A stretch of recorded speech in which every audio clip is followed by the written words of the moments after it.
Hello everyone. तो चलिए शुरू करते हैं ऑपरेशन बिहार पॉलिटेक्निक 2020 का कंप्लीट रिवीजन सीरीज। तो इसमें हम लोग क्या करेंगे कि 2016 का जो पॉलिटेक्निक का जो क्वेश्चन पेपर है केमिस्ट्री का, उसका डिस्कशन करेंगे, क्योंकि इसके प्रीवियस वीडियो में हमने फिजिक्स का पूरा डिस्कशन हमने कर दिया था। तो चलिए शुरू करते हैं। तो देखिए इसका जो है 30 तक क्वेश्चन डिस्कशन हो गया था, जो कि फिजिक्स का था। अब केमिस्ट्री का देखिए 31 नंबर क्वेश्चन देखिए, कह रहा है कि अम्ल तथा क्षार की परस्पर अभिक्रिया को क्या कहते हैं। देखिए इसमें कह रहा है कि अम्ल तथा क्षार, तो इसको कहते हैं उदासीनीकरण। उदासीनीकरण देखिए, अम्ल को कहते हैं इंग्लिश में एसिड, क्या कहते हैं इसको कहते हैं इंग्लिश में एसिड, और क्षार को कहते हैं इंग्लिश में बेस। और जब ये दोनों रिएक्शन करता है, एसिड और बेस रिएक्शन करता है, तो उसको कहते हैं उदासीनीकरण। जैसे कि देखिए आपको क्या होता है कि आप कभी आपका जैसे कि मिठाई उठाई की दुकान पर कभी कहीं जाते होंगे, तो आपको बिरनी काट लेता है। तो देखिए बिरनी जैसे ही काटता है तो आपको कहा जाता है कि आप क्या कीजिए, चूना लगाइए। चूना मतलब वही पान वाला जो चूना होता है, जो खैनी में खाया जाता है, उसको चूना लगाइए। तो जो आपको जो ये मक्खी जो काटा, उस जो काटने में जो आपको शरीर में क्या भेजता है, चाहे जिस जगह पर काटता है वहाँ पर एसिड होता है।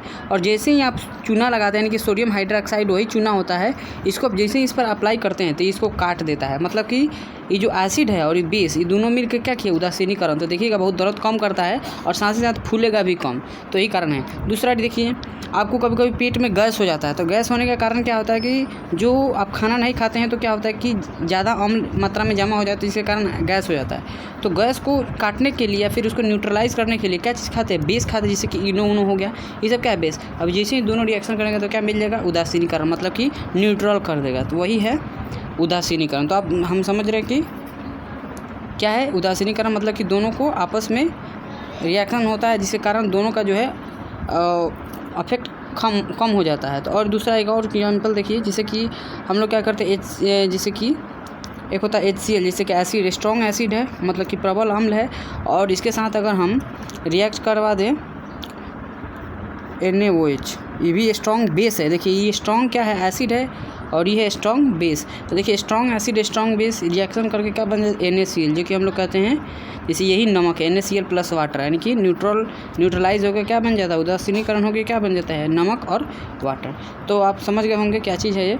अब देखिए 32 नंबर देखिए एग्जाम्पल, कह रहा है कि प्रबल अम्लीय विलयन में, अम्लीय विलयन मतलब कि एसिडिक विलयन में, एसिडिक सॉल्यूशन में, मतलब उसमें एसिड कुछ ना कुछ डाला गया होगा, में मिथाइल ऑरेंज का रंग होता है। तो देखिए बहुत सारा टेस्ट होता है, जैसे कि विलयन है, उसको एसिड है कि बेस, ये चेक करने के लिए। जैसे कि एग्जांपल के लिए, जैसे कोई 2 बोतल रखा गया है, उसमें कुछ ना कुछ एसिड रखा होगा, नहीं जानते इसमें क्या रखा हुआ है, तो हमको कहा जाए कि भाई ये बताइए कि कौन सा एसिड है कौन सा बेस है। हम जानते हैं कि एसिड बेस है, लेकिन ये नहीं जानते कि किसमें एसिड है किसमें बेस है। तो डायरेक्ट आप हाथ उंगली घुसा के थोड़ी चेक कीजिएंगे कि कौन सा एसिड है, तो हाथ जैसे ही देंगे तो हाथ हमारा जल जाएगा।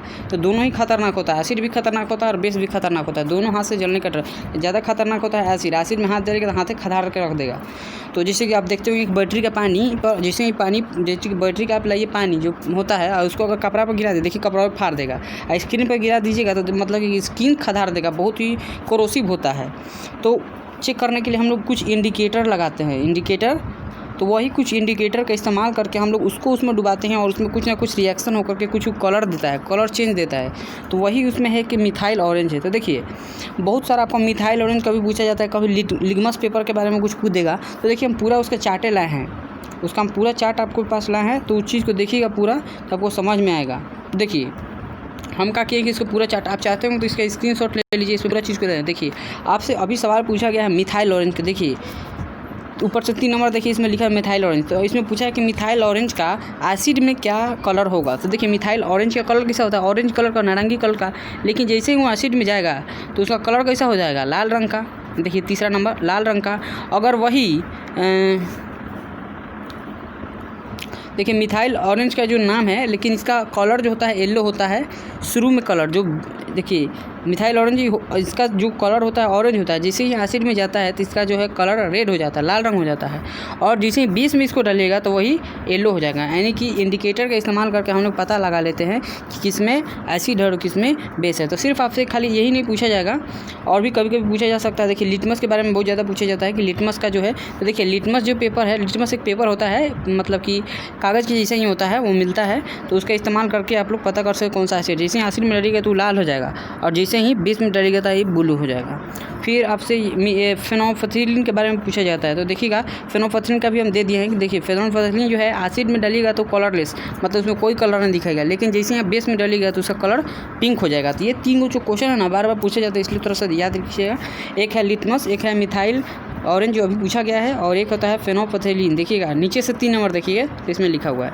तो आई होप दैट आप समझ गए होंगे। इसका चाहिए तो स्क्रीनशॉट ले लीजिएगा, तो समझ गए होंगे कैसे इस्तेमाल किया जाता है और इसका क्यों इस्तेमाल किया जाता है। तो फिर देखिए, अब देखिए हम लोग पहुँच गए थे 32 में। अब देखिए 33, देखिए 33 जो क्वेश्चन नंबर है अभिक्रिया ये जो है, तो देखिए इसको हम समझाएंगे। कुछ देर के बाद एक और क्वेश्चन आएगा, तो दोनों क्वेश्चन आएंगे तो दोनों को एक ही बार में समझा देंगे। वो वाला समझाएंगे तो ये भी समझ में आ जाए, लेकिन अभी समझाएंगे तो नहीं समझ में आएगा, इसलिए हम क्या करेंगे, इसको भी छोड़ रहे हैं। 33 नंबर को हम भी छोड़ रहे हैं। अब फिर देखिए 35 की 36 नंबर में क्वेश्चन है, तो उसमें डिस्कस करके दोनों को ही एक साथ हम निपटा देंगे। 34 नंबर देखिए, निम्नलिखित के साथ लिथियम विकर्ण संबंध करता है, संबंध दर्शाता है। तो देखिए क्या कह रहा है, विकर्ण। देखिए अब विकर्ण पढ़े होंगे, विकर्ण किसको कहते हैं। देखिए हम लोग वर्ग पढ़ते हैं चाहे आयत पढ़ते हैं, तो विकर्ण यही ना होता है जी, ये वाला साइड से, इसको कहते हैं इंग्लिश में डायगोनल। विकर्ण कहते हैं, मतलब कि विकर्ण सबसे बड़का होता है, तो वही विकर्ण हो गया। ये कह रहा है कि लिथियम विकर्ण संबंध दर्शाता है। तो देखिए एगो प्रॉपर्टी होता है, आप लोग शायद क्लास 10 में है या नहीं, लेकिन ऐसा आपको हमको समझ, देखिए आपको चार्ट ही ना है आपको समझाने के लिए। देखिए होता क्या है कि ये कह रहा है कि लिथियम विकर्ण किसके साथ दर्शा रहा है। तो देखिए होता क्या है कि जो लिथियम है ना, लिथियम का कुछ गुण जो होता है वो इसके साथ तिरछा में मैग्नीशियम के साथ मिलता है। जैसे कि यहाँ पर मैग्नीशियम तिरछा आप दिखाइएगा, तो लिथियम का डायगोनल मिलाइएगा।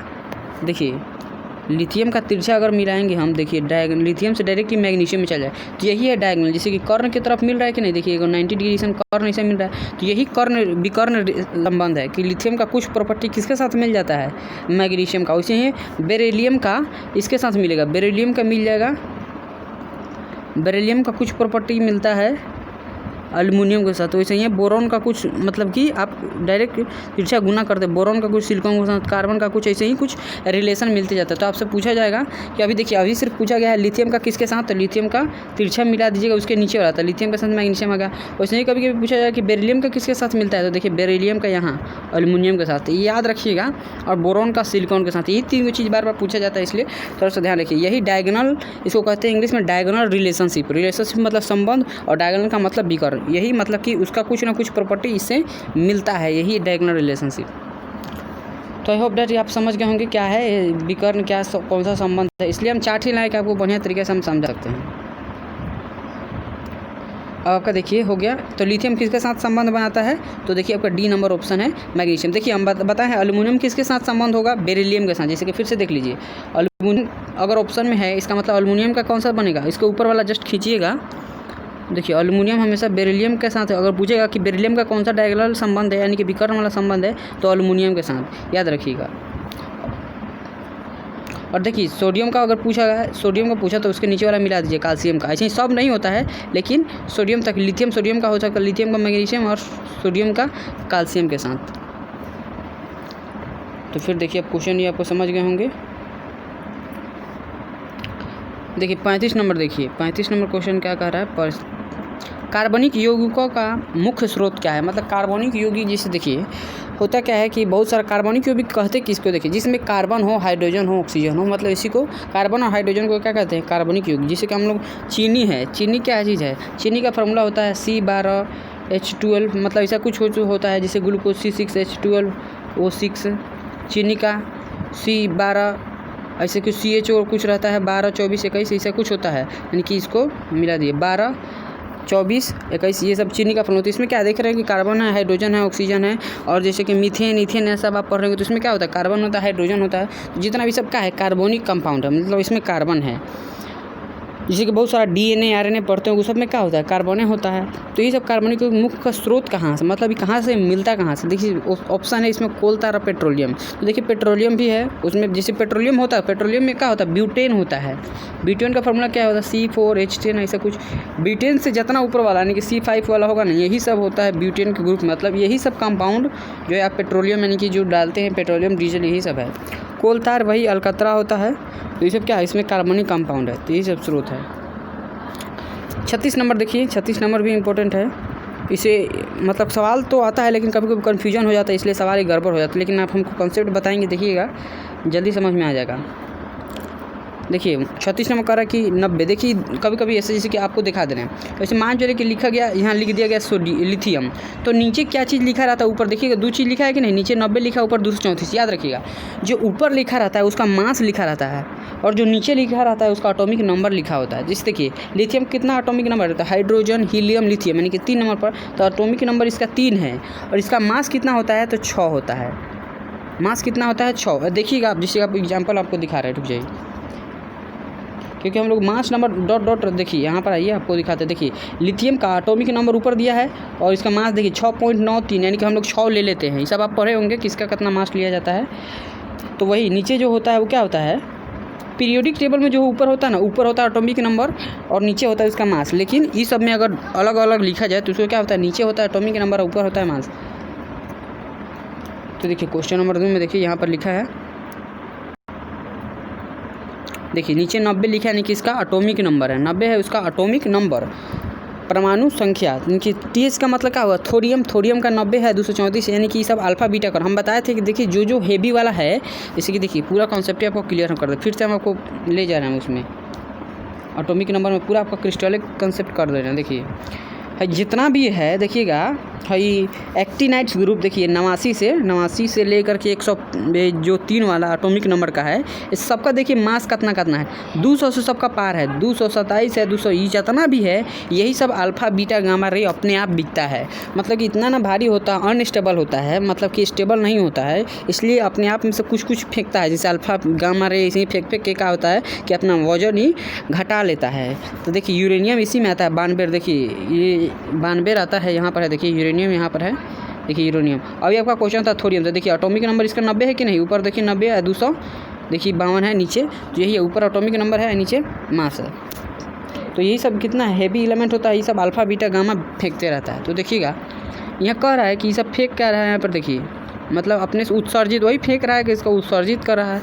तो 36 नंबर क्वेश्चन में देखिए कह रहा है कि 90 थोरियम 234 है, इनमें से बीटा कर्ण जो है उत्सर्जित होने पर प्राप्त पदार्थ है। देखिए बीटा जो कण होता है उसमें नेगेटिव चार्ज 1 होता है, 3 को कौने फेंकता है, एगो अल्फा फेंकता है, एगो बीटा फेंकता है और एगो गामा फेंकता है। तो देखिए गामा फेंके तो न चार्ज में कमी, जैसे देखिए इसमें 2 ही चीज़ है, एगो मास है, एगो एटॉमिक नंबर है। तो गामा अगर फेंकेगा तो उसमें कोई बदलाव नहीं है, ना उसका एटॉमिक नंबर घटेगा बढ़ेगा, ना ही उसका मास घटेगा बढ़ेगा। अगर अल्फा फेंका, अगर अल्फा कहा कि अगर एगो अल्फा का कौन फेंका, तो देखिए उसका मास जो होता है वो 4 घट जाएगा, क्योंकि अल्फा का जो मास होता है वो 4 होता है, और इस पर जो चार्ज होता है उसका +2 होता है चार्ज। अल्फा पार्टिकल +2 चार्ज होता है और मास उसका 4 होता है। मान चल किसी पार्टिकल से अगर ये निकल जाता है, इसका मास 4 कम ही होगा कि नहीं। लेकिन यहाँ पूछा है कि बीटा, तो बीटा में क्या होता है कि माइनस चार्ज 1 होता है। बस यही समझिएगा, तो हम फिर से आपको लिख दे रहे हैं ताकि अभी तीनों पर देखिएगा। इसके बाद हम 2019 का क्वेश्चन 2016 का ख़त्म करके फिर 2019 का लाएंगे, क्योंकि 2019 थोड़ा सा लेटेस्ट है, तो उसमें आप पकड़ के फिर हम 2019 से 18 फिर 17 आएंगे।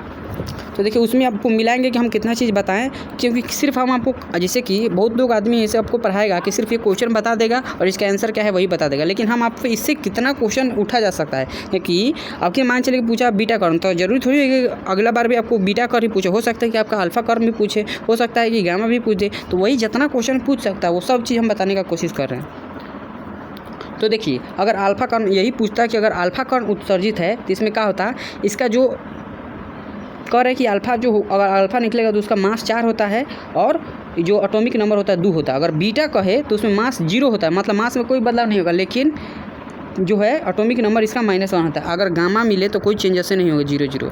तो देखिए इसमें करना क्या होता है, मान चलिए कि इसमें से अगर हम बीटा भी कह रहा है कि बीटा निकलेगा तो बीटा का कितना होता है, चार्ज -1। अब इसमें क्या कीजिए कि इसका एटॉमिक नंबर 90 है, इसका एटॉमिक कितना है 90 है। अब इसमें से आप क्या कीजिएगा कि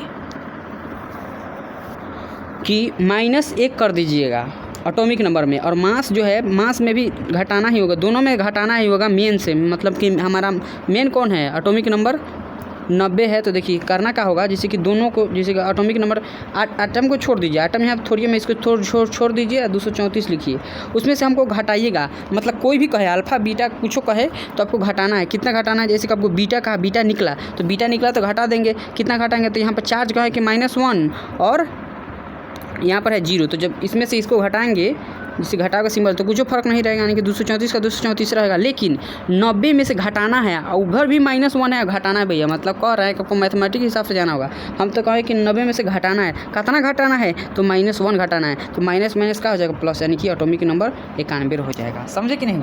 91 जो होगा एटॉमिक नंबर जो है ऑप्शन नंबर 1 है। लेकिन इसमें मास में 234 है, तो इसमें कोई अंतर नहीं हुआ, अभी भी 234 रहेगा। लेकिन अभी तीनों क्वेश्चन का हम डिस्कशन करते हैं। अगर ये कहे कि यहाँ पर बीटा नहीं कह के कहता कि अल्फा कौन उत्सर्जित हो रहा है, तो देखिए क्या होता, ये तो 90 थोरियम रहबे करता है 234। हम उसको कहे हैं कि अल्फा का पहले लिख लीजिएगा, अल्फा में हम क्या लिखे हैं, और यहाँ पर लिखे हैं +2, लिखे हैं कि नहीं लिखे हैं। अब इसमें से कह रहे हैं हम आप घटा दीजिएगा, मतलब अल्फा पूछे बीटा पूछे तो पहले ये चीज़ लिखे आपको घटा देना है। इसके बाद जो हम लिखवाए हैं, अल्फा की जगह पर क्या लिखे हैं, ऊपर 4 लिखे हैं और नीचे 2 लिखे हैं। बीटा की जगह पर ऊपर 0 लिखे हैं, बीटा को क्या लिखे हैं, 0 लिखे हैं, यहाँ पर नीचे -1 लिखे हैं, गामा पर दोनों पर 0 दिए हैं, लिखे हैं कि नहीं, तो बस यही चीज़ लिख दीजिएगा। तो देखिए अभी हमारा काम जो है अल्फा पर है, तो देखिए यहाँ पर बराबर सबको हटाइए, हमारा सवाल यही है। तो देखिए 234 में से हमको क्या चीज़ करना है, घटाना है, तो 234 में से 4 घटाएंगे तो कितना होगा, 230, और यहाँ पर थोरियम का थोरियम में लिख दीजिएगा, माइनस यहाँ पर देखिए 90 में से किसको घटाना है, 2 को, तो 90 में से 2 घटाइए तो 88। अगर कब आंसर होता, कब, जब भी पूछता कि एगो अल्फा कौन निकला, देखिएगा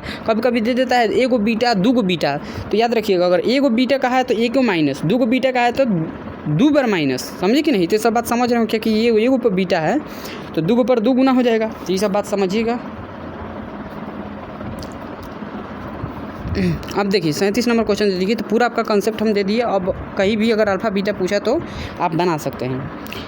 37 नंबर देखिए, इसमें कहा है कि 10.6 ग्राम और 500 मिली Na2CO3 के बिलियन की मोलरता है। तो देखिए इसमें टर्म आएगा मोलरता, जो मोलरता हम लिखते हैं, फिर इसको भी आपको समझाना होगा, क्योंकि आप क्लास 10 में नहीं, ये क्लास 9th में अगर आप ध्यान से पढ़े होंगे तो केमिस्ट्री में इसका मोलरता होता है, मोलरता दिया है पढ़ने के लिए।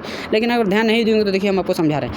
ये देखिए Na2CO3 इसको कहते हैं धोवन सोडा, यही है धोवन सोडा। सोडियम, इसको सोडियम कार्बोनेट कहते हैं, इसका भी हम बताए थे सोडियम कार्बोनेट क्या होता है। एक होता है सोडियम बाइकार्बोनेट, तो सोडियम बाइकार्बोनेट में होता है NaHCO3, लेकिन यहाँ पर है Na2CO3, इसको कहते हैं सोडियम कार्बोनेट, ये है धोवन सोडा। आई जो NaH वाला था वो है खाने वाला सोडा।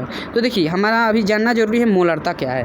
तो देखिए इसके लिए हम बताते हैं, जैसे देखिए आप क्या कीजिए कि वो कंटेनर लीजिए, उसमें क्या कीजिए कि पानी रखते हैं हम लोग। इसमें पानी में जैसे कि चीनी को मिलाते हैं कि नहीं, पानी में हम लोग क्या करते हैं, चीनी मिला, जैसे शरबत उरबत पीना होता है तो पानी में चीनी मिलाते हैं, ऊपर से नींबू गाड़ते हैं। तो देखिए नींबू मतलब कि नींबू बात का बात है, मतलब हम लोग गाड़ते हैं पीने के, लेकिन अभी हमको चीनी या पानी पर डिस्कशन करना है। तो देखिए पानी में हम लोग क्या करते हैं, चीनी को मिलाते हैं। तो जो चीज़ में मिला रहे हैं, देखिएगा ध्यान से सुनिएगा, जिस चीज़ में हम मिला रहे हैं और जो ज़्यादा अमाउंट में है, तो यहाँ पर पानी ज़्यादा अमाउंट में है तो इसको कहते हैं विलायक। आप जानते हो कि विलायक, आपको इंग्लिश में भी बताएंगे क्या होता है विलायक। और जो चीज़ मिल रहा है और जो कम अमाउंट में है उसको कहते हैं विलय। क्या कहते हैं, विलय, मतलब कि जो मिल रहा है, जैसे कि इसमें चीनी मिल रहा है तो इसको हो गया विलय, और जिस चीज़ में मिल रहा है, यानी कि पानी में मिल रहा है, वो क्या हो गया विलायक। तो मोलरता कहते किसको है ये समझिए, उसको थोड़ा समझा दिए कैसे कौन का घोल रहा होगा। मोलरता कहता है कि अगर कोई भी चीज़, जैसे कि इसमें अब इंग्लिश हिंदी में समझ लीजिए, जो चीज़ मिला है, जैसे कि चीनी इसमें क्या है, इसको कहते हैं सोल्यूट, इसका मतलब कि विलय, और सोलवेंट, सोलवेंट मतलब कि पानी, इसको कहते हैं विलायक। तो इसमें कहा जाता है मोलरता कि अगर कितना मोल विलय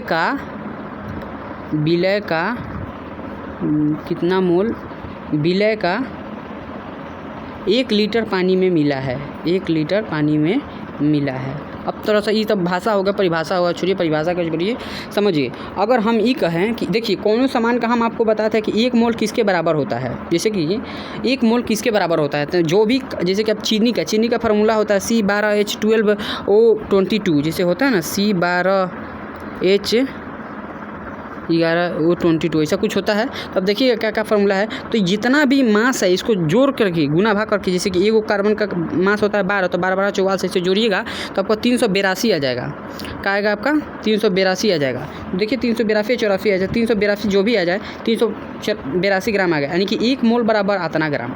तो कहा जाता है कि अगर अतना ग्राम अगर आप चीनी को 1 लीटर पानी में मिला देते हैं, अगर पूछा जाए कि बताइए उस बिलियन का, इसको बिलियन का जो सॉल्यूशन हुआ तो बिलियन का मोलरता कितना है, तो कहिएगा कि 1 मोल। कैसे डिफाइन किया गया है ध्यान दीजिएगा, अगर किसी भी चीज़ का 1 मोल अगर 1 लीटर पानी में डिज़ोल्व है, यानी कि घुलाया जाता है, उस जो बिलियन का मोलरता कितना होगा, 1 मोल।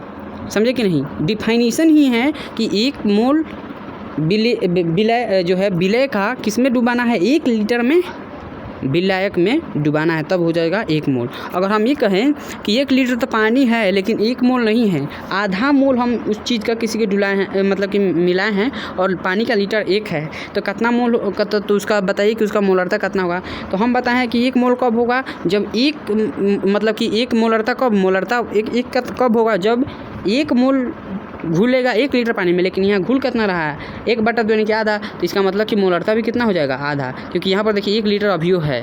तो इस चीज़ से आप समझ गए होंगे। ये तो बात का बात है। इनकी मोल निकालने के लिए वो क्या करना होता है, जितना भी इसका, जैसे कि अब हमको बता दीजिए कि 1 मोल में कितना ग्राम होगा। जैसे कि 1 मोल में इसको क्या करेंगे, Na2CO3, हम पूछे कि 1 मोल में इसका कितना ग्राम होता था, बस 1 मोल जैसे हम कहें तो जितना भी है इसको जोड़ के ग्राम लगा दीजिए। तो देखिए सोडियम का वेट कितना होता है, 23 ग्राम।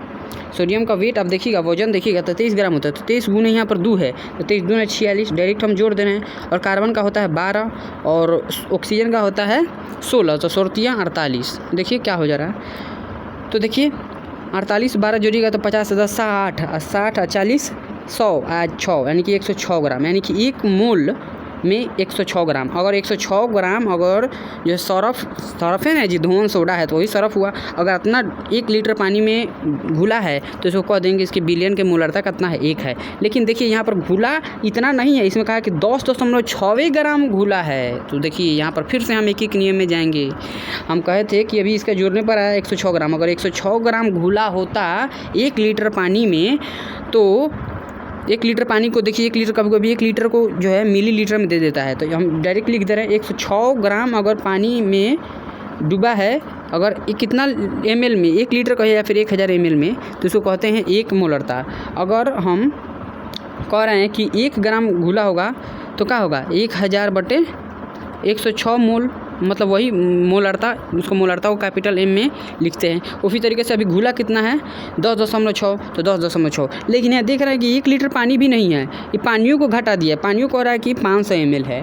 तो देखिए कभी कभी 2 ऐसा का आ गया, तो कभी कभी एक नियम पर नहीं फिट बैठेगा, तो डायरेक्ट उसके लिए हम फार्मूला बता दें। मतलब कॉन्सेप्ट आपको समझ में आ गया कैसे। अगर आप कॉन्सेप्ट से भी सवाल बन जाएगा लेकिन हो जाएगा लंबा, इसलिए कभी कभी ट्रिक पर या फिर कभी कभी फार्मूला पर ज़्यादा ध्यान जाएगा। मतलब कैसे होता है, क्या होता है, आपको हम पूरा समझा दिए। अब देखिए इसका डायरेक्ट फार्मूला कैसे है कि करना क्या है कि जितना ग्राम आपको दिया होगा उतना लिख दीजिए, बटे जोड़ने पर इसको कितना आया था, जोड़ने पर कितना आया था 106 ग्राम, तो वो लिख दीजिए, गुने 1000 ऊपर लिखिए। काहे, क्योंकि देखिए ये जो दिया गया है ये 1 लीटर लिखे, लेकिन 1000 को ml में बदलना पड़ा, क्योंकि जो दिया गया है 500 ml, क्योंकि यही ml में है, इसलिए उसको हमको क्या करना पड़ा, 1 लीटर को 1000 में बदलना पड़ा। और फिर यहाँ 500 से गुना कर दीजिए। तो क्या करना है, बस आसान है, इसका वेट निकालना है और उसमें ग्राम लगा देना। तो ग्राम लगाया तो 106 ग्राम, और दिया कितना है 106, तो दिया हुआ है बटा जोड़ने पर हमारा कितना आया, गुने 1000 इसलिए लगाया क्योंकि 1 लीटर के लिए डिफिनेशन है इसका 1 लीटर के लिए, तो इसलिए 1000 ml और कितना वेट दिया गया है 500 ml में इसको घुसाना है। तो बस ये नीचे लिख दीजिए 500। देखिए गर्दा उड़ाइए, 5 दूना 2 यानी कि 500 गुने 2 तो 1000 आ गया। अब देखिए इसको ये दशमलव है यानी कि 10.6 है, तो इसमें इसे भाग दीजिए, नीचे आ जाएगा 10 और ऊपर है तो 2 और नीचे काट दीजिए तो 5, यानी कि 1/5। 1/5 को क्या लिखा जाएगा, देखिए आप 1/5 को क्या लिखिएगा 0.2 लिखिएगा, तो देखिए 0.2 मोलरता आ गया। तो देख लीजिए आपका ऑप्शन कौन सा है, ऑप्शन नंबर ए है। तो अब समझ गए कैसे क्या है, फार्मूला याद रखिएगा, जितना दिया गया है वेट बटा इस किसी भी कंपाउंड को जोड़ने पर कितना है वेट, गुने 1000 ऊपर लिखिएगा, जितना भी दिया हुआ है वो लिख करके डायरेक्ट गुना भाग करिएगा, तो डायरेक्ट मोलरता में आ जाएगा। एक और एग्जाम्पल हम आपको देखकर बताते हैं।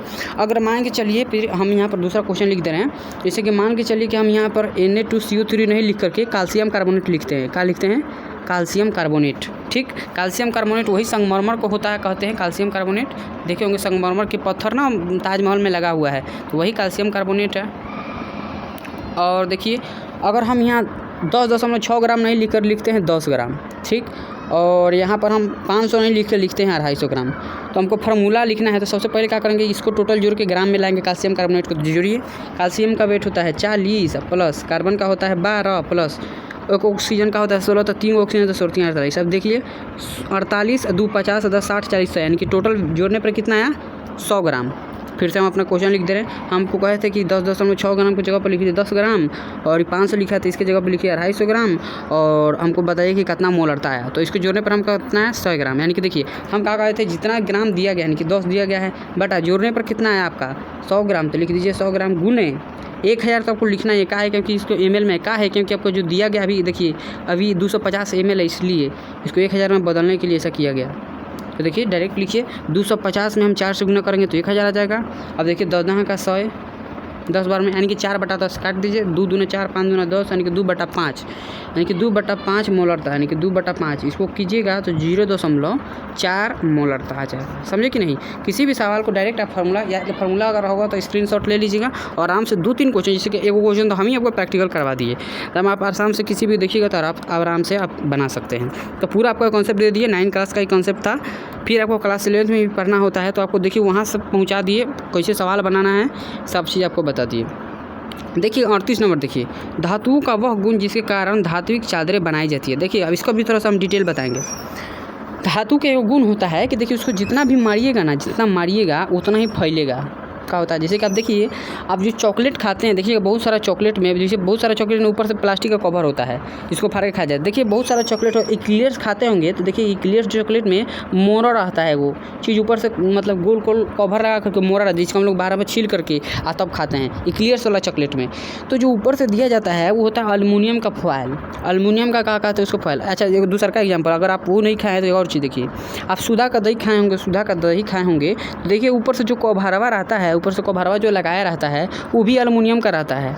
क्या चीज़ का लगता है, एल्युमिनियम का। अब बताइए कि एल्युमिनियम का रहता का है, तो देखिए अगर दही है, अगर ऊपर से अगर इसमें हवा लग जाएगा तो ख़राब हो जाएगा कि नहीं, चाहे बहुत सारा बैक्टीरिया हो चल जाएगा तो ख़राब हो जाएगा। तो एल्युमिनियम ऐसा चीज़ है जो क्या होता है कि वो हवा जैसे ही लगेगा ना तो उस पर अपना ही लेयर चढ़ा लेता है।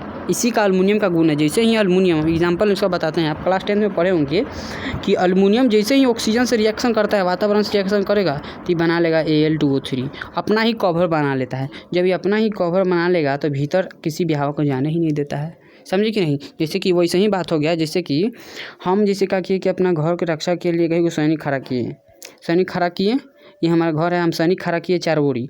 अब क्या हुआ कि दूसरे मतलब कि दूसरा किसी का दुश्मन आया, हम पर चढ़ाई किया, तो जो दुश्मन आया उसी को ही बंधक बना लेगा, मतलब उसी को मार करके उसका शक्ति ये ले लेगा। समझे कि नहीं। वही काम यहाँ पर हो रहा है, उसको मार करके अपना शक्ति ये, जैसे कि जादू फिल्म में चाहिए ना होता है, उसी को मार के शक्ति ले लिया, तो शक्ति ले लेती, इसका दुश्मन का शक्ति हमारे पास आई और महाशक्तिशाली हो गया। वही कारण एल्युमिनियम यहाँ पर करता है।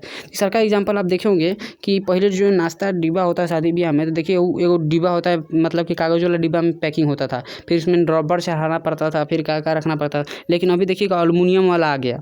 आप एल्युमिनियम का ऐसे ही डिब्बा है, उसमें से रखिए और चारों कोना मोड़ दीजिए, नाश्ता भरिए 4 कोना मोड़िए, बस हो गया। इससे फ़ायदा भी है क्योंकि एल्युमिनियम से जैसे ही हवा नहीं जाएगा तो इससे जो है नाश्ता ख़राब होने का डर कम रहता है, मतलब 2 दिन के बाद खाइएगा तो काम चल जाएगा आपका। यही फ़ायदा है। एल्युमिनियम से जो है जल्दी खाना चीज़ ख़राब नहीं होता, इसी कारण इसका इस्तेमाल किया जाता है। तो यही जो है किसका गुण है, धातु का गुण है। और दूसरा कारण था धात्विक चादर है। तो देखिए उतना पातला पतला कैसे बनाया जाता है, पातर इसमें पत्ती देखिएगा, लेकिन जल्दी टूटता भी नहीं। जैसे देखिए एल्युमिनियम का जो चादर है बहुत पतला किया, जैसे चॉकलेटो आप खाते हैं देखिए कितना पातर रहता है, तो वही आघात, उसको जो गुण है उसका कहते हैं, उसको आघात वर देता है। आघात वर देगा मतलब कि आप उसको मारते जाइए लेकिन वो एकदम पातर होते जाएगा, एकदम पातर होते जाएगा, लेकिन वो टूटेगा नहीं। इसका मतलब कि फटेगा नहीं। जैसे कि देखिए कागज़ होता है, उसको मारते जाइए पातर होते जाएगा, मतलब गोले गोले चिमटा होते जाएगा, लेकिन जल्दी से हटेगा नहीं। देखते होंगे कितना आप दही जब सुधा खाते होंगे तो ऊपर से जो कभरवा रहता है वो कितना मतलब कि पातर रहता है। तो वही चीज़ कौन सा गुण है उसका, आघात बढ़ देता है, जो कि ऑप्शन नंबर आपका डी है। पातर किया जाता है, उस पर चढ़ाया जाता है। और एक और एग्जाम्पल देखिए, अब मिठाई जैसे स्टैंडर्ड दुकान में जाइएगा तो देखिएगा कि जो मिठाई के रसगुल्ला के ऊपर उज्जर चिमकिल चढ़ौले होता है, ऊपर देखिए मतलब चमकदार रहता है। तो देखिए पातर कितना बुनादा ऐसा रहता है, बहुत पातर रहता है। वो भी क्या रहता है, वो भी रहता है एल्युमिनियम में रहता है। तो वो भी एल्युमिनियम कहा चढ़ा जाता है। इसी एल्युमिनियम आपको कहिए कि सर जी हम लोग खाते हैं तो भीतर चलेंगे, तो छुड़ा के खाइए। अगर थोड़ा चली भी गया तो कोई फ़ायदा नहीं है, क्योंकि मतलब कि घाटा नहीं है, फ़ायदा नहीं है, मतलब कि घाटा नहीं है, क्योंकि शरीर को भी आपको एल्युमिनियम चाहिए। आप कहिएगा सर जी वही वाला जी हाँ वही वाला एल्युमिनियम चाहिए आपको, लेकिन वो दूसरे रूप में चाहिए और उसमें दूसरे रूप में होता है, लेकिन छोड़ा कर ही खाना चाहिए। तो ये बात आप समझ गए होंगे कैसे क्या चीज़ होता है। तो इसका कौन सा गुण है, आघात बढ़ते हैं। आप क्लास 10 में पढ़ते हो कौन कौन सा धातु का गुण होता है, तो सब देख लीजिएगा। तन्यता वही है, तन्यता मतलब कि एल्युमिनियम सोना का वो गुण है। जैसे सोना को जैसे कैसे देखिए, अब जैसे एल्युमिनियम का जैसे तार जो बनता है, कितना लंबा लंबा तार बन जाता है, लंबा कितना पातर होता है एल्युमिनियम का तार जो हम लोग को यूज करते हैं, तो वो कौन सा गुण है, तन्यता। बहुत ही पतला हो सकता है, उसका तन्यता वाला गुण का इस्तेमाल करके वो होता है। अब देखिए 39 नंबर देखिए का क्वेश्चन कर रहा है कि क्षारीय विलयन का पीएच मान। देखिए दो चीज़ का हम बहुत अच्छा सोल्यूशन आपको बता रहे हैं। क्षारीय विलयन का है, बेसिक विलयन। देखिए 3 गो विलयन होता है, एक तो होता है अम्लीय विलयन। कौन सा होता है आपको शुरू में बताएं, एक होता है अम्लीय विलयन, और एक होता है क्षारीय विलयन, और एक होता है कौन सा, और एक होता है उदासीन विलयन, या फिर एक भस्म वाला विलयन होता है। क्षार होता है, एक होता है भस्म। 3 चीज़ें पढ़ी होंगे। देखिए इसको कहते हैं एसिड, इसको कहते हैं बेस, और इसको कहते हैं न्यूट्रल। तो जो क्षारीय विलयन है, जिसको कहते हैं क्षारीय विलयन, वो क्या होता है कि उसका जो पीएच मान होता है वो होता है एकदम, इसमें देखिए 2 ऑप्शन देखिए, 7 से कम, 7 से अधिक और 7। तो देखिए उसका जो विलयन होता है वो 7 होता है, मतलब ना वो एसिड होता है और ना ही वो बेसिक होता है। और जो एसिडिक विलयन होता है, यानी कि जो अम्लीय विलयन होता है, वो 7 से कम होता है। और जो भस्म वाला विलयन होता है उसको क्या कहते हैं, 7 से, भस्म मतलब वही जो है वो क्या होता है, 7 से अधिक होता है। तो ये आप ध्यान दीजिएगा। तो अम्ल वर्षा होता है, जैसे अम्ल वर्षा, जैसे कि देखिए अम्ल वर्षा होता है, उसका पीएच मान कितना है, तो 5.6, यानी कि 5.6 का मतलब एसिडिक। इसीलिए आपको देखिए गांव देहात में कहा जाता है कि इससे कि जैसे ही बरसात शुरू होता है तो ये कहा जाता है कि देखिए पहली जो बरसात है, मतलब कि 6 दिन का बरसात, उसमें आप मत नहाइए, क्योंकि उसमें होता क्या है कि जितना भी वातावरण में पहले से जो प्रदूषण फैला होता है, जैसे कि SO2 गैस होता है, चाहे CO2 गैस होता है, ये सब क्या है वाटर से जाकर के H2SO4 बना लेता है, चाहे H2CO3, सब एसिड बना लेता है, जो आपके शरीर पर आएगा तो वास्तव में खतरनाक होता है। इसलिए कहा जाएगा 5-6 को बरसात हो जाए तो इसके बाद नहाने के लिए, समझेंगे। यही सब बेसिक सब बातें। इसी में देखिए बहुत सारा को लोग बीमारी हो जाता है, वही कपार दर्द करने का सब समझे ना, सर्दी बुखार, यही सब पहले का बारिश में भीजने के कारण होता है, मतलब पहले से उसमें एसिड होता है। इसके बाद आप 6-7 दिन जब बारिश लगातार हो जाए, इसके बाद नहाइए ना भर, वो फायदा वाला होता है, समझे कि नहीं। क्योंकि जो शुद्ध वाटर का जो सबसे बढ़िया जो सोर्स है वो है वर्षा का पानी ही। समझ गए आपको कैसे क्या है। 7 से कम वाला क्या होगा, एसिडिक होगा, यानी कि अम्लीय होगा। 7 से अधिक वाला बेसिक हो जाएगा, यानी कि भस्मिक हो जाएगा। और ये 7 वाला जो है क्षारीय होता है। सब तरह से ध्यान दीजिएगा। देखिए नौसादर का रासायनिक नाम क्या है, नौसादर समझिए होता क्या है। देखिए ये सब चीज़ याद करना होता है, मतलब उस चीज़ को कह दिया, जैसे कि देखिए Na2CO3 को अब सोडियम कार्बोनेट कह दिया गया था, इसमें कह दिया गया, तो इसमें क्या याद रखिएगा, मतलब याद रखना ही पड़ेगा, हाँ चीज़ को कहते हैं।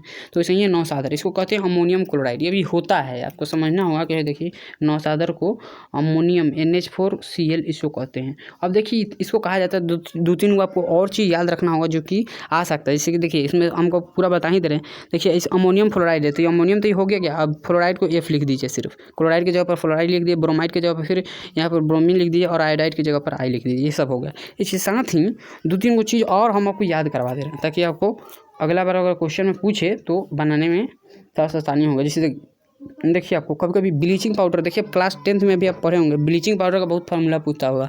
इसका फार्मूला देखिए, इसको हिंदी में कहते हैं विरंजक चूर्ण।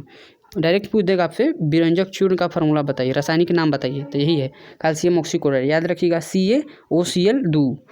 तो कभी कभी इसको डायरेक्ट ऑप्शन में ही नहीं देकर कभी कभी ऑप्शन ऐसे पूछ सकता है, इसे डायरेक्ट लिख देगा CaOCl2, ऐसे भी कभी कभी दे सकता है। देखिए फार्मूला वही है, लेकिन इसमें एगो Cl भीतर है एगो बाहर है, लेकिन है दोनों एक ही। ब्लू विट्रोल, देखिए इसी को कहते हैं, इसको ब्लू विट्रोल फिर डायरेक्ट पूछेगा कैल्शियम सल्फेट, यही है। इसको ब्लू का मतलब नीला थोथा, आप सुनते होंगे बहुत बार कि नीला थोथा किसे कहते हैं, यही है कॉपर कैल्शियम सल्फेट, ये सब ब्लू विट्रोल। एक होता है हरा थोथा, ये सब यही सब है। बरायता डायरेक्ट ये सब बेकिंग पाउडर, देखिए हमको बताते हैं बेकिंग पाउडर मतलब खाने का सोडा। एक होता है धुआं सोडा, तो धुआं सोडा में H नहीं होता है, और यहाँ पर NaH की जगह पर यहाँ पर 2 लग जाता है। ये सब थोड़ा सा देखिएगा। एक होता है कॉस्टिक सोडा, यही जो हम बताए हैं। स्ट्रॉन्ग क्या होता है, मतलब कि भास्मिक होता है ज़्यादा, सोडियम हाइड्रोक्साइड, जो कि आप चूना में इस्तेमाल करते हैं, वही वाला चीज़ होता है। और बस यही सब है। ड्राई आइस देखिएगा, सॉलिड कार्बन डाइऑक्साइड, ये सब भी थोड़ा सा पूछा गया है। देखिए ग्रीन पेट्रोल का नाम आ गया 22 नंबर में, देखिएगा FeSO4.7H2। तो कभी कभी देखिएगा इस 7 वो वाटर के जो है 7H2 और ये 5H2, ये भी कभी अंतर करके पूछ जाता है कि बताइए किसमें 5 मॉलिक्यूल है वाटर का, और कभी कभी किसमें 7 है। ये सब थोड़ा सा ध्यान दीजिएगा। तो इसे चाहते हैं तो आप स्क्रीनशॉट ले सकते हैं। देखिए इसमें भी हम कुछ लिखे, प्लास्टर ऑफ पेरिस का ये सब फेमस नाम है, तो इससे पूछ सकता है। देखिए आलम आपको बोलते थे कि 2 आलम होता है, एगो एल्युमिनियम, देखिए आपको देते K2SO4.Al2SO4 थ्राइस जो 24 थी पोटाशियम एलम है। और प्लास्टर ऑफ पेरिस, ये सब छोटी छोटी चीज़ ध्यान दीजिएगा। प्लास्टर ऑफ पेरिस किसे कहते हैं। और बस यही है, ऑयल ऑफ पेट्रोल यही H2SO4 सल्फ्यूरिक एसिड है। 3-4 कुछ चीज़ ध्यान दीजिएगा। मतलब कि 2-3 को आपको चीज़ बता देना कि ये सब चांसेस है, मतलब कि पूछा जा सकता है। देखिए स्लेक्ट लाइम क्या है, भखरा चूना, आपसे नाम सुनेंगे भखरा चूना, इसी को इंग्लिश में कहते हैं स्लेक्ट लाइम। तो देखिए इसका फॉर्मूला होता है कैल्शियम हाइड्रोक्साइड। ये सब चीज़ ध्यान दीजिएगा। इसके बाद चलिए हम अगला क्वेश्चन डिस्कस करते हैं।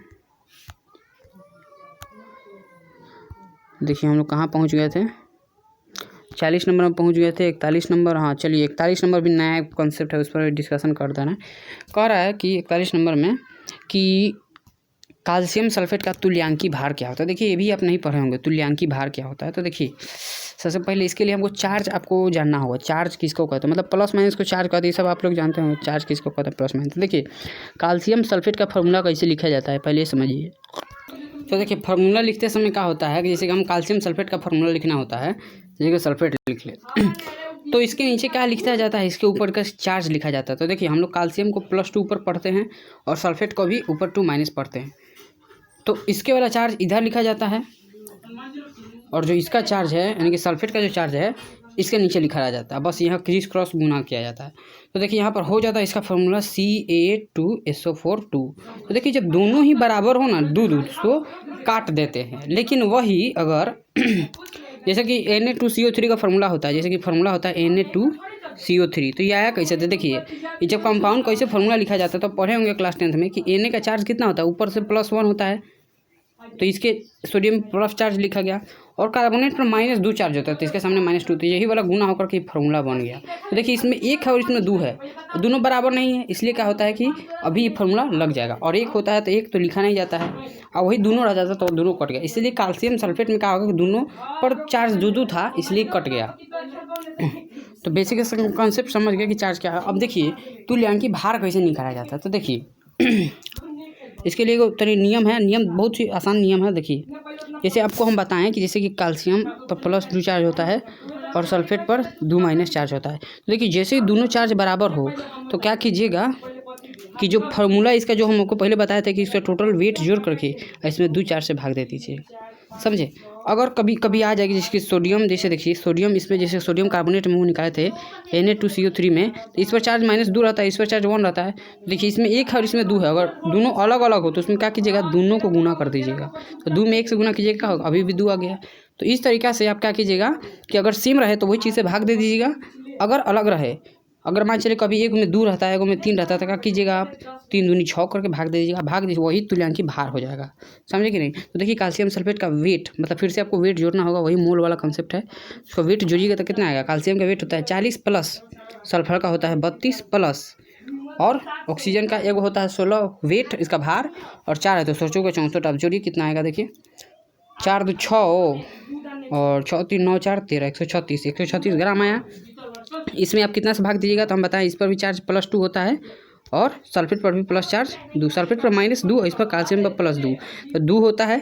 तो बस दोनों पर जब बराबर है तो बस एक ही 2 वाला लिख दीजिएगा, इसमें 2 यानी कि 136 भागे 2। आप देख लीजिए जो भी इसका आंसर है। तो देखिए 6 दूनी 12, 8 दूनी 16, देखिएगा आपका ऑप्शन नंबर जो है सी है। तो देखिए 136 भी वेट दिया है, इसलिए थोड़ा सा ध्यान दीजिएगा। इसका जो 68 होता है वो आंसर होगा कब, जब दोनों बराबर हो तो वही वाला, अगर अलग अलग हो तो गुना करके आप भाग दे सकते हैं, तो इसका आपका आंसर चला आएगा। तो आपको बताते हैं जैसे कि NaCl का, तो देखिए Na पर कितना चार्ज होता है, +1 का, क्लोरीन पर कितना चार्ज होता है, -1। तो देखिए दोनों पर 1 है तो 1 से भाग देंगे, और किसी भी चीज़ में हम 1 से भाग दें तो क्या फ़र्क पड़ेगा, कुछ भी फर्क नहीं पड़ेगा। इसीलिए इसका जो वेट हो जाता है वही इसके इक्विवेलेंट वेट यानी कि तुल्यांकी भार के बराबर होगा। तो देखिए Na का कितना भार होता है, 23 होता है, और क्लोरीन का कुछ वेट होता होगा 35.5 होता है। तो देखिएगा 35.5 आप जोड़ के देखिएगा तो वही इसका वेट होगा, क्योंकि इसमें 1 से भाग दें तो कोई भी फर्क पड़ेगा नहीं पड़ेगा। उसी तरीके से फिर ध्यान दीजिएगा, ये सब आसान सवाल होता है। तो तुल्यांकी भार बस जितना हो और कितना चार्ज आ रहा है उसके हिसाब से आप भाग दे के आंसर निकाल सकते हैं। 42 नंबर देखिए, यही हमको सवाल के लिए कहे थे कि ये भी सवाल एक और पहले वाला जिसको कहे थे छोड़ दीजिए, वो दोनों सेम है, तो थोड़ा सा डिस्कशन कर देंगे। तब तक ले 43 नंबर देखिए, 2 सवाल का हम एक साथ डिस्कशन करेंगे। 43 नंबर देखिए, किस यौगिक में सहसंयोजक बंध होता है। तो देखिए 2 प्रकार का, एक बंध होता है, एक बंध होता है इसको कहते हैं सहसंयोजी, और एक होता है वैद्युत संयोजी, मतलब एक होता है वैद्युत बंध, मतलब उसको कहते हैं बैगुत एवं कहते हैं सहसंयोजी। देखिए दो प्रकार इंग्लिश में समझाते हैं। एक होता है कि प्लस माइनस वाला कंपाउंड, जैसे कि देखिए NaCl में क्या होता है, इसका प्लस इसका माइनस, प्लस माइनस वाला कंपाउंड का क्या कहते हैं, बैगुत संयोजी। बैगुत का मतलब इलेक्ट्रिसिटी आ रहा है कि नहीं, बैद्युत मतलब इलेक्ट्रिसिटी, यानी कि प्लस माइनस चार्ज वाला का काम क्या होगा, इलेक्ट्रिसिटी वाला कंपाउंड होगा। लेकिन एक होता है सहसंयोजी बंध, जिसमें क्या होता है कि इलेक्ट्रॉन जो है बंधा होता है। जैसे कि देखिए अगर हम आपको बताएं कि देखिए अगर हम कहें कि ऑक्सीजन कंपाउंड कैसे बना होगा, तो देखिए ऑक्सीजन के पास कौ होता है, 6 गो कंपाउंड होता है। यहाँ से 2 2 4 और यहाँ 6, इसमें भी क्या होता है 6 गो इलेक्ट्रॉन, जब ये भी ऑक्सीजन है इसमें भी 6। तो इसमें होता क्या है कि ये अपना 2 इलेक्ट्रॉन देता है, जैसे कि ये अपना वाला इसका 2 इलेक्ट्रॉन दिया और इधर से भी 2 इलेक्ट्रॉन लिया जाता है। तो फिर ये क्या होता है, ऐसा कंपाउंड जो है इलेक्ट्रॉन के शेयर से बनता है, मतलब ये भी कुछ दिया और ये भी कुछ दिया। तो सहसंयोजन मतलब कि साथ, सह मतलब कि दोनों साथ परस्पर मिलकर बंद बना। इसमें चार्ज का कोई बात नहीं करेंगे, इसमें कोई प्लस नहीं हुआ कोई माइनस नहीं हुआ।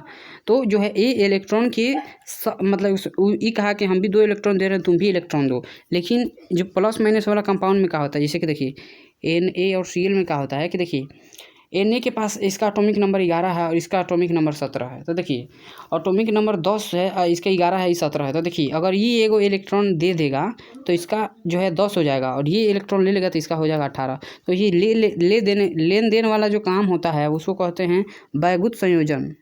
और जो सिर्फ जैसे ये कहा कि हम एगो दे रहे हैं, वो कहा कि ठीक है तो तुम दे दो, तो एगो कंप्लीट दे दिया है, मतलब इसमें कुछ मतलब शेयर वाला कोई बात नहीं है। जैसे कि 2 आदमी हैं तो 2 आदमी में जैसे कि एक आदमी के पास 20 रुपया है और एक आदमी के पास 11 रुपया है, मतलब एक आदमी को समझिए एक आदमी को 19 रुपया है और एक आदमी की 11 रुपया है।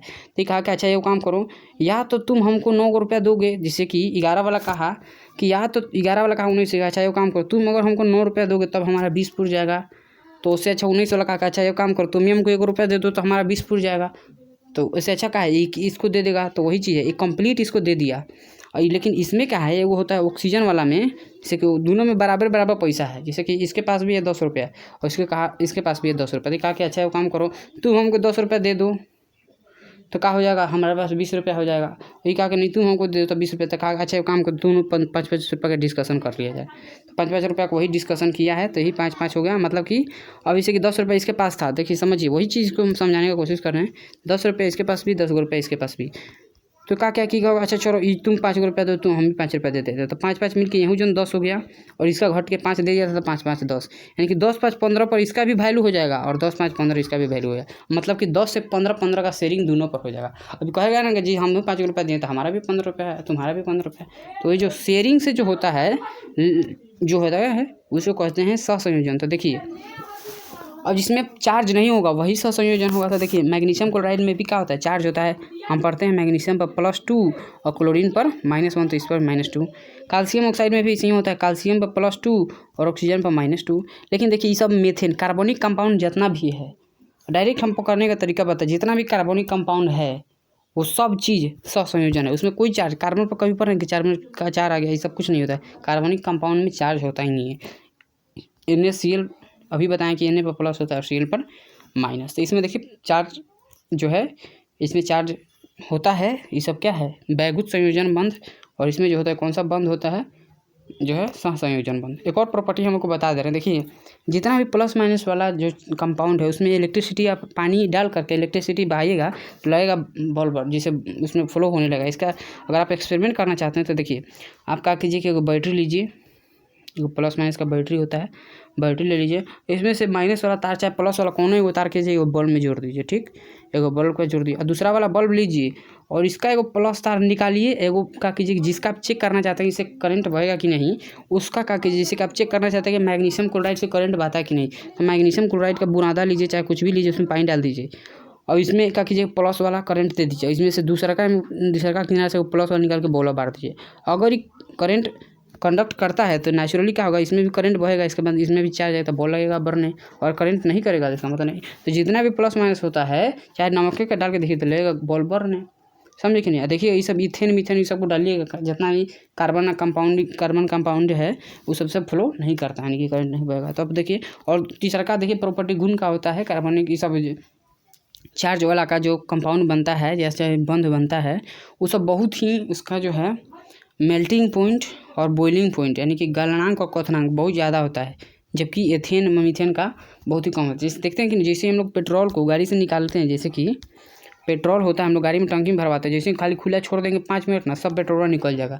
तो जल्दी से ना बॉयल होगा कि नहीं, मतलब अपना ही से बॉयल हो, गर्म करने का आज तक देखें कि कभी मतलब कि पेट्रोल को गर्म करने पर भाप निकलता है, अपने ही से भाप निकलता है, मतलब कि जो है उसका बॉइलिंग पॉइंट बहुत ही कम है, मतलब अपने ही से वेपर बन गया, अपने ही वेपर बन के निकल जाता है। यही सब प्रॉपर्टी है, देख लीजिएगा। 44 नंबर देखिए, 44 नंबर का है कि एक यौगिक का प्रतिशत संगठन नीचे दिया गया है। देखिए एक यौगिक का प्रतिशत संगठन नीचे दिया गया है, अभी बताना है कि अनुभार 46 है, उसका अनुसूत्र बताना है। तो ये भी देखिए इसको किसी सवाल को बनाया जाए। देखिए मतलब एक कंपाउंड दे दिया गया है, हमको पता नहीं वो क्या कंपाउंड है, अब उसमें बता दें कि उसमें इतना कार्बन इतना है, हाइड्रोजन इतना है, इतना है, यौगिक का अनुभार दे दिया गया है, तो उसका अनुसूत्र है, समझिए। तो अनुसूत्र क्या है चेक किया जाए। देखिए समझिए सवाल का कहा जाए कि वो कंपाउंड ले ली कैल्शियम, एग्जाम्पल के लिए कैल्शियम कार्बोनेट।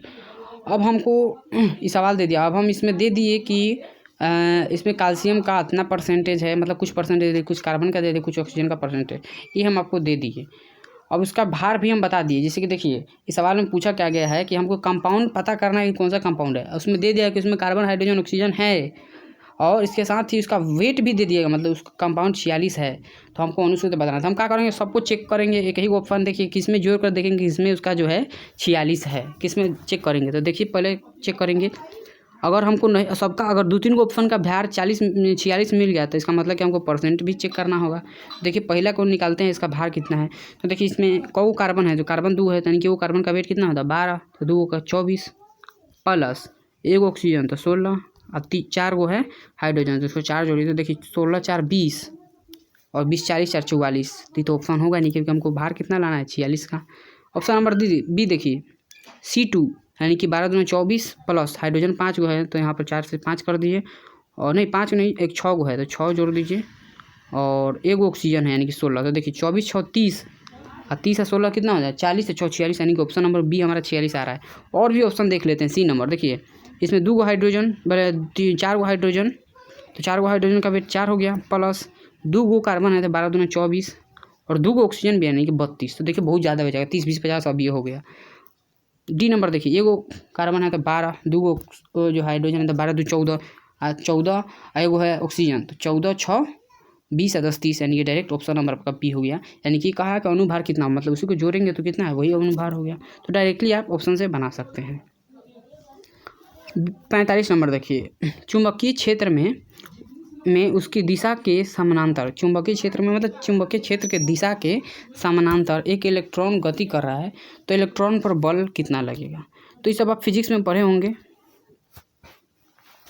कि एक वो इलेक्ट्रॉनिक, जैसे कि एक जो चुंबकीय क्षेत्र है, इसमें कह रहा है कि चुंबकीय क्षेत्र का जो है चुंबकीय क्षेत्र उसी दिशा के समानांतर, मतलब कि इसी दिशा में एक इलेक्ट्रॉन का हो रहा है कि गति कर रहा है, मतलब इलेक्ट्रॉन चल रहा है, तो कह रहा है कि इलेक्ट्रॉन पर बल क्या लगेगा। तो देखिए बल तभी लगेगा जब जो विद्युत क्षेत्र के या फिर जो चुंबकीय क्षेत्र है उसके परपेंडिकुलर है, इसका मतलब कि इसके लंबवत कोई इलेक्ट्रॉन जाता है, जैसे कि अगर ई चुंबकीय क्षेत्र है और इसके लंबवत यानी कि इसके 90 डिग्री पर अगर हम कुछ इलेक्ट्रॉन गति करता तब उस पर बल लगता। लेकिन यहाँ पर कह रहा है कि दोनों समानांतर, यानी कि दोनों के कोण कितना है, दोनों के बीच में 2 पैरेलल, मतलब कि समानांतर के बीच में कोण कुछ होता है, कोण 0 डिग्री होता है, तो कोई कोण ही नहीं बन रहा है, इसलिए कोई इस पर फोर्स नहीं लगा, यानी कि कोई बल नहीं लगा। लेकिन अगर उस पर 90 लगता तो अब उसको उस पर बल लगता। फिर पूछा था क्वेश्चन कि उसमें कैसे बल लगा था, फिर उसको थम मैक्सवेल का जो भी नियम है उस हिसाब से नियम से हम लोग पता करते कि किधर बल लग रहा है। लेकिन अभी उस सबकी ज़रूरत नहीं है, क्योंकि इसमें जो है कोने 0 बन रहा है, तो इसमें कोई गति जो है कोई भी बल नहीं लगेगा। तो देखिए आपका यहाँ पर 45 नंबर क्वेश्चन हो गया। और देखिए इसमें जो हम अभी 2 गो क्वेश्चन छुड़वाए हैं, तो देखिए इसका भी थोड़ा सा बता दें, लेकिन जो है टाइम आपका हो जा रहा है बहुत ज़्यादा, 48 मिनट हो गया। तो देखिए हम आपका क्वेश्चन का कोशिश करते हैं कॉन्सेप्ट बताने का, तो आप समझ जाइए, थोड़ा सा जल्दी से हम डिस्कशन करेंगे, क्योंकि हम सोचे थे कि इसको बना करके वो भी बन जाएगा। देखिए 45 नंबर 2 गो होता है अभिक्रिया, एक होता है अपचयन, एक होता है उपचयन। थोड़ा सा हम बता के फिर अगला वीडियो में जब हम मैथमेटिक्स से डिस्कशन कर देंगे तो इसका सबसे पहले बता कर फिर मैथमेटिक्स से डिस्कशन करेंगे। देखिए आपको सिर्फ अभी रिएक्शन बता रहे हैं, आप भी थोड़ा सा कोशिश कीजिए, पढ़ लीजिए, समझने की कोशिश कीजिए। एक होता है उपचयन, एक होता है अपचयन। देखिएगा, एक चयन, एक होता है अपचयन। तो इंग्लिश में थोड़ा सा, हिंदी पढ़े थोड़ा सा कन्फ्यूजन हो जाता है, इसलिए थोड़ा सा इंग्लिश में देखिए उपचयन और अपचयन का होता है। तो देखिए इसका जो होता है इसको कहते हैं इंग्लिश में ऑक्सीडेशन है, इसको कहते हैं रिडक्शन। अब फर्जी इसको याद कैसे रखें, इंग्लिश वाला देखिए जल्दी याद होगा, थोड़ा हिंदी में गड़बड़ी हो सकता है, ऐसे कहा लिखे तो देखिए इसको कैसे याद रखिए, कामना को क्या कहते हैं, क्योंकि आपका सवाल तो आएगा हिंदी में, लेकिन आपको उसको इंग्लिश में समझ के तब समझिएगा। उसको कैसे समझिएगा, देखिए अ आ ई पढ़ते हैं और एगो अ उ मतलब अ ई में भी ऊ आता है, तो पहले अ ई में कौन आता है, पहले अ आता है, इसके बाद क्या होता है, ऊ आता है। लेकिन इंग्लिश में जब ABCD पढ़ते होंगे तो सबसे पहले ओ आता है, क्या आता है, LMNOPQR, तो पहले ओ आता है। तो देखिए जिसमें हिंदी में पहले आता है उसमें बाद वाला आर मतलब कि बाद वाला शब्द पहले आएगा, याद रखिएगा। हिंदी में ऊ बाद में आता है, इसलिए वो वाला पहले आएगा। जैसे ही वो आया इसका मतलब ऑक्सीडेशन, आर आगे मतलब रिडक्शन। अब ये ऑक्सीडेशन रिडक्शन होता क्या है, इसको थोड़ा सा समझिए। ऑक्सीडेशन रिडक्शन मतलब ऑक्सीडेशन का मतलब होता है ऑक्सीडेशन का मतलब होता है कि ऑक्सीजन का जुड़ना। मतलब एक ही बात को तीन तरीके से कैसे कहा जाता है समझिए। ऑक्सीडेशन का मतलब होता है किसी कंपाउंड में ऑक्सीजन का जुड़ना एगो, या फिर हाइड्रोजन का निकलना। एक ही बात को तीन तरीक़ा से, ऑक्सीडेशन का मतलब कि ऑक्सीजन का जुड़ना, या फिर किसी चीज़ से हाइड्रोजन का निकलना, या फिर इलेक्ट्रॉन का कमी होना। क्या चीज़ का कमी होना, इलेक्ट्रॉन का निकलना या फिर कमी होना। ये तीन गो बात को एक ही चीज़ कहा जाता है ऑक्सीडेशन, जो कि हिंदी में कहा जाता है इसको उपचयन। समझ में आ गया। दूसरा का देखिए, दूसरा का होता है रिडक्शन, जो कि हमको बताएं हिंदी में क्या कहते हैं इसको, क्योंकि याद रखिएगा हिंदी जैसे आर लास्ट में आता है तो इसमें पहले हिंदी में वाला आएगा, यानी कि अपचयन। अपचयन का क्या होता है, उसमें तीन को बताए हैं। पहला बताया ऑक्सीजन का जुड़ना, तो इसमें होगा हाइड्रोजन का जुड़ना, उसमें था हाइड्रोजन का जो है निकलना, तो इसमें हो जाएगा ऑक्सीजन का निकलना, जस्ट उल्टा। और उसमें इलेक्ट्रॉन का होता है घटना, इसमें होता है इलेक्ट्रॉन का बढ़ना, मतलब उल्टा कर दीजिएगा। रिडक्शन में क्या होता है कि हाइड्रोजन का निकलना होता है, इसमें हाइड्रोजन जुड़ता है और ऑक्सीजन निकलता है। और ऑक्सीडेशन में ऑक्सीजन जुड़ता है और हाइड्रोजन निकलता है। तो देख लीजिए ओ से ऑक्सीजन, इसका मतलब ऑक्सीजन जुड़ रहा है, समझ में आ गया। और उसमें इलेक्ट्रॉन ऑक्सीडेशन में घटता है और इसमें इलेक्ट्रॉन बढ़ता है। इसके बाद वाला जो भी कॉन्सेप्ट है सवाल हम आपको मैथमेटिक्स वाला में डिस्कस कर देंगे, क्योंकि समय ज़्यादा हो जा रहा है। तो इसी तरह आप लोग इस चैनल में बने रहिए, और हम लगातार कोशिश कर रहे हैं कि जो है इसको इम्प्रूव किया जाए। और भी कई जैसे कि हम आप आज कुछ हम लाए हैं इम्प्रूव करके, कि इस चीज़ को बताने की कोशिश की, जैसे कि ये हम लाए हैं आज उसको जो भी चार्ट बना के इसी तरह से हम और बेहतर को मतलब करने की कोशिश कर रहे हैं। आप लोग इसी चैनल में बन रहिए। तब तक मिलते हैं अगले वीडियो में। और अगले वीडियो में हम क्या करेंगे, 2016 का जो मैथमेटिक्स से क्वेश्चन डिस्कस कर देंगे, और उसके पहले सॉरी में हम ये जो 2 क्वेश्चन बचा है उसका डिस्कशन करेंगे। तो ठीक है, मिलते हैं अगले वीडियो में, तब तक के लिए धन्यवाद।